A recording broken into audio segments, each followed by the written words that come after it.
masukin itu baru di bawah saya, dia giniin saya, nyium saya gitu, terus dia gini Setelah itu selesai. ya sekitaran 7 menitan itu selesai. Saya hanya minta tolong diantar ke kampus, sudah cukup itu aja. Kenapa sampai kayak gini gitu? Benar Bu, saya tahu saya lemah, orang tua saya lemah, tapi jangan pernah menginjak-injak sama orang keluarga saya itu. Lebih baik saya mati daripada saya melihat keluarga saya diginiin Bu. Capek saya kayak gini. Singkat cerita dibawa ke homestay. Memang betul yang dikatakan tadi bahwa menggunakan motor si korban. Nah, kenapa menggunakan motor si korban? Karena tadi intimidasi tadi. Karena kamu sudah terikat, kalau kamu tidak mengikuti saya, maka saya akan melaporkan hal yang kamu bilang tadi, saya akan laporkan kepada orang tuamu. Intimidasi hal itu yang dilakukan. Yang sudah sampai ke homestay, yang membayar itu memang korban. Ketika masuk, ini yang menariknya di sini. Ketika masuk ke kamar, siapa membuka pintu? Pelaku yang buka pintu. Apa yang digunakan oleh pelaku? Gigi dan mulutnya untuk membuka pintu. Jadinya si pelaku produktif. Jadinya framing-framing yang dibawa itu nggak benar adanya. Jadi untuk membuka pintu pun dia menggunakan mulut dan bibirnya, membuka dan menutup pintu tersebut di kamar nomor 6 tadi. Masuknya ke kamar, singkat cerita pertanyaan tadi, ancaman-ancaman yang didapatkan oleh pelaku bukan hanya yang tadi. Pelaku ada gestur menolak dan segala macam dan ingin berteriak. Tetapi pelaku melakukan intimidasi kepada korban. Intimidasi seperti apa? Apabila kamu berteriak, maka akan didengar oleh di luar kamar. Kalau didengar oleh orang yang di luar kamar, maka kita akan dinikahkan. Karena intimidasi seperti itu, korban merasa takut dan merasa diam. Kemudian berhubungan seksual, di sana melakukan pelecehan seksual, korban mengelak. Benar yang dibilang oleh tadi bahwa untuk membuka legging itu pelaku menggunakan kakinya atau jarinya untuk membuka legging korban. Dan korban juga menolak dengan gestur menoleh ke arah kanan kepala si korban, kemudian menendang si pelaku pada saat tidur di kasur itu gestur-gestur yang korban lakukan untuk menolak.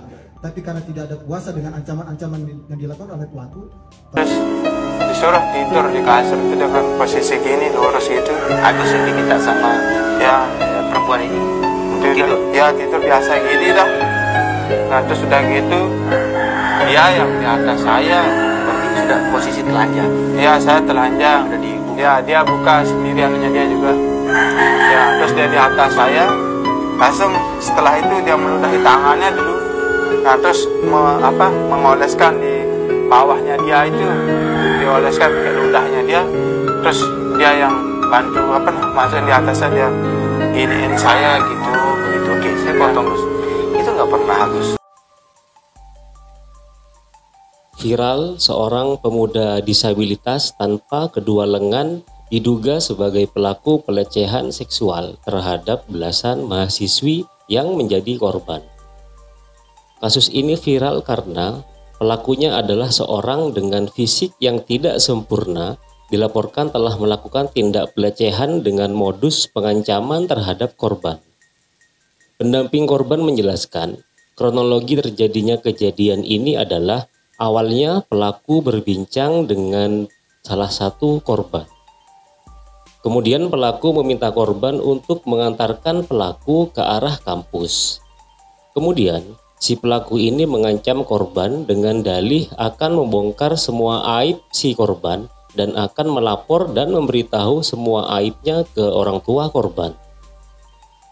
Pelaku memanfaatkan kondisi ini untuk merayu korban agar segera bertaubat dengan cara mandi bersih bersama pelaku. Korban yang tidak ingin itu terjadi akhirnya secara psikis yang tertekan, mau melakukan ritual mandi bareng itu bersama si pelaku. Tak tanggung-tanggung, pelaku melancarkan aksinya di hotel dengan memesan kamar untuk melakukan aksinya. Akhirnya terjadilah aksi pelecehan seksual itu. Yang mengejutkan lagi, tak hanya satu orang korban yang terjebak dengan tipu muslihat pelaku, melainkan adalah sebanyak 13 orang korban yang sudah melapor. Bagian belakang Taman Udayana, di situ korban kemudian diberitahu oleh si pelaku bahwa kamu sekarang sudah terikat dengan saya karena saya sudah mengetahui seluk-beluk tentang kamu, saya sudah mengetahui hidup kamu, saya sudah mengetahui semua masalah kamu. Jadi si pelaku ada statement seperti itu. Kemudian si pelaku juga mengatakan, kamu harus mandi bersih. Kamu harus membersihkan diri kamu dari dosa-dosa masa lalu bersama saya. Begitu. Jadi kemudian si korban menolak maksudnya. Korban di situ menolak. Korban mengatakan bahwa saya sedang berpuasa dan urusan taubat saya bisa taubat sendiri. Saya tidak mau mandi bersih dengan kamu seperti itu. Nah, pada saat korban menolak seperti itu, si pelaku ini kemudian mengancam korban dengan mengatakan bahwa kalau kamu tidak mau mengikuti permintaan saya, maka saya akan membongkar semua hal yang saya tahu tentang aib-aib kamu kepada orang tua kamu. Pelaku yang mengatakan bahwa ancaman tersebut tidak ada, intimidasi itu tidak ada. Pada faktanya kami sudah menghadirkan saksi-saksi termasuk orang dari homestay-nya itu sendiri begitu ya. Jadi pemilik homestay-nya juga sudah menjadi saksi dalam kasus ini. Kemudian kami juga menghadirkan beberapa korban-korban yang juga bersedia untuk memberikan keterangan sebagai saksi, di mana modus yang mereka dapatkan itu sama seperti si pelapor begitu. Jadi dan tidak hanya sampai di situ, sebenarnya memang di kasus ini hanya ada 3 korban yang terlibat, 1 adalah pelapor, 2 adalah saksi. Tapi kemudian di luar 3 orang ini ada banyak juga korban-korban yang sudah berhasil kami identifikasi seperti itu, dan itu totalnya juga sudah ada 10 terakhir update sampai hari ini, dan bisa bertambah lagi karena terakhir kami dapatkan ada 3 korban baru juga, dan 3-tiganya adalah usia anak seperti itu, dan kami sedang mencoba untuk tracing bersama teman-teman dari LPA Kota Mataram juga seperti itu. Jadi jika dikatakan bahwa tuduhan apa yang kami lontarkan itu adalah tuduhan-tuduhan palsu, maka ya yang kami bisa katakan adalah kami sudah mendatangkan saksi dari pihak homestay-nya maupun juga dari pihak korban-korban lain yang bersedia menjadi saksi seperti itu. Jadi ketika misalnya kemudian akan dilaporkan untuk pencemaran nama baik, saya juga menjadi bingung nama baik mana kemudian, karena ini juga masalahnya adalah sesuatu yang memang benar-benar terjadi seperti itu. Mbak Ade. Reza Indragiri, pakar psikologi forensik, juga ikut menyoroti aksi pelaku ini dengan memberikan penjelasan bahwa bisa jadi ada kemungkinan si pelaku memang sengaja memanfaatkan kecerdasan dan ketidaksempurnaan fisiknya untuk merayu dan mengintimidasi korban dengan niat akan membongkar aib korban kepada orang tua korban. Pada kecakapan mental, yaitu bagaimana seseorang, yaitu pelaku, menggunakan kecerdasan yang dia punya untuk menerapkan siasat psikologis tertentu terhadap target.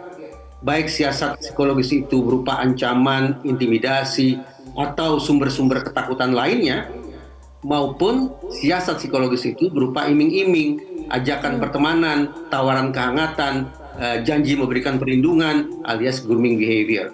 Nah, kalau kita sepakati bahwa siapapun yang punya kecakapan semacam itu, maka orang itu memang potensial untuk kemudian menjadi pelaku kekerasan seksual ketika dia sekali lagi berhasil menaklukkan targetnya dengan menerapkan siasat-siasat psikologis tertentu.